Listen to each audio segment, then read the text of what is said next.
Mr. President, this morning I received a report that Mr. Bryce Hernandez was transferred here from the Pasay City Jail, and it came to as a big surprise to this representation, since we approved that Bryce Hernandez be committed to the Pasay City Jail. We approved it in plenary.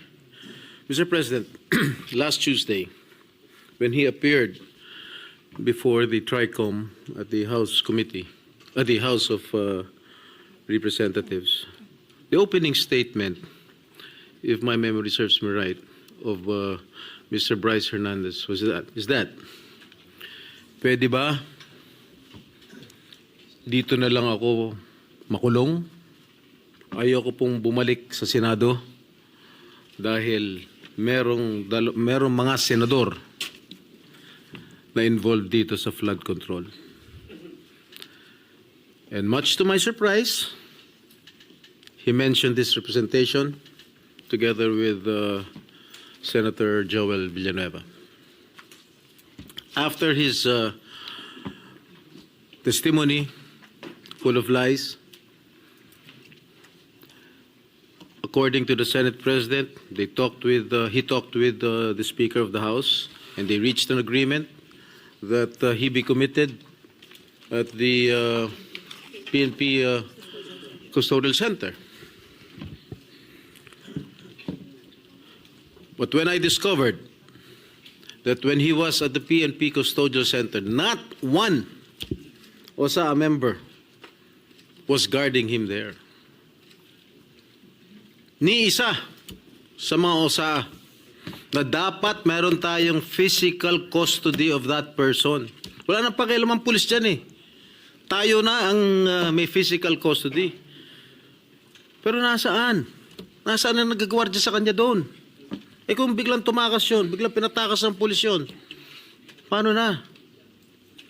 So after that,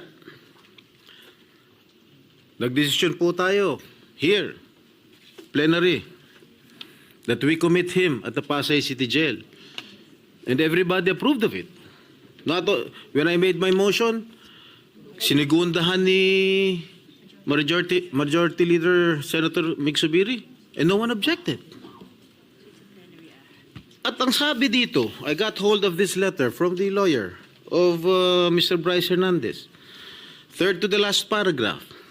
We appeal for this because today there is renewed faith. Ito, September 15, today.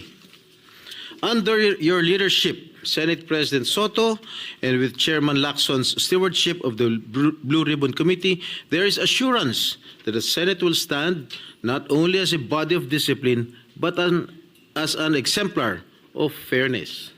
Mr. President, noong Tuesday, sabi ni Bryce Hernandez, ayaw niya rito. Kayo na po ang Senate President noon. Bakit ngayon sasabihin itong abogado niya, there is renewed faith? Bakit nung sinabi ni Bryce Hernandez, Senate President po kayo, wala ba siyang faith sa inyo noon nung nagsalita siya? Noong Tuesday, na ayaw niya bumalik dito sa Senado? Bakit ngayon niya lang sasabihin na meron siyang renewed faith? Bakit lagi natin sinusunod ko ano gustong kapritsyo ni Bryce Hernandez? Gusto niya malipat sa ano? Ayaw niya rito, nilipat niyo sa custodial. Nung nilipat natin sa Pasay, gusto niya naman ngayon malipat dito. Ano ba talaga? Why are we giving so much importance or credence to this person who is a liar, who is the #1 suspect of this corruption, what is happening in our country today? Bakit?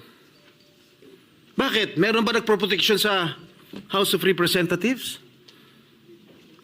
Bakit nung nag-hearing ang Blue Ribbon Committee po, nung si Congressman Marcoleta pang chairman ng Blue Ribbon, nagbanggit si Diskaya, ilang congressman ang involved sa korupsyon? Pagdating nung kinabukasan, Hindi na front page. Hindi masyadong pinag-usapan. Nung si Bryce Hernandez na, nagbanggit ng 2 senador, front page na kaagad kami. Kahit hindi totoo yung sinasabi niya, na walang basihan.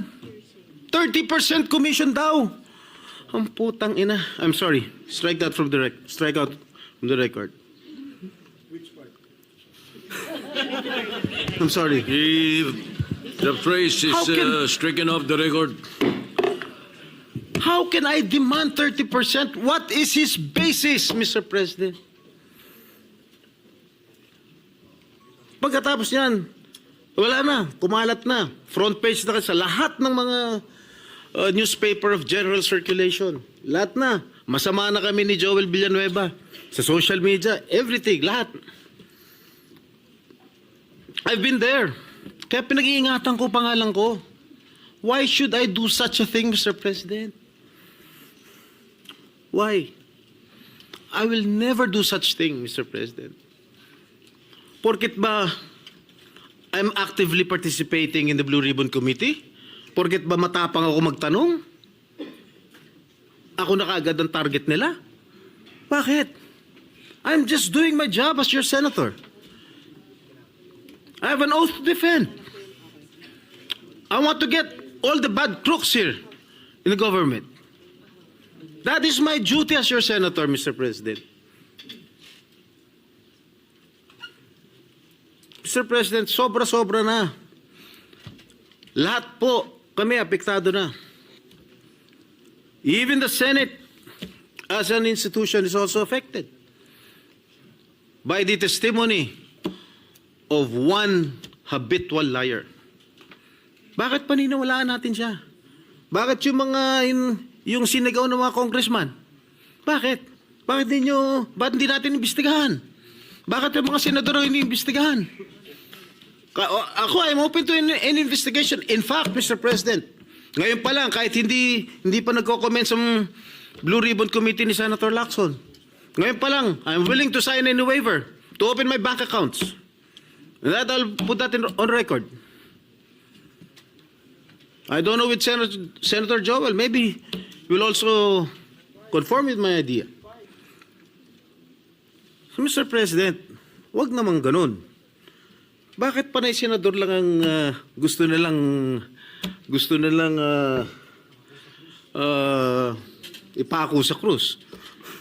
Bakit yung mga ibang mga politiko? Dahil, porket masikat kami? Hindi naman yata tama yun. Pare-pareho lang tayo nasa gobyerno. Pare-pareho lang tayo naninilbihan dito. Yun lang po, Ginoong Pangulo. Maraming salamat po.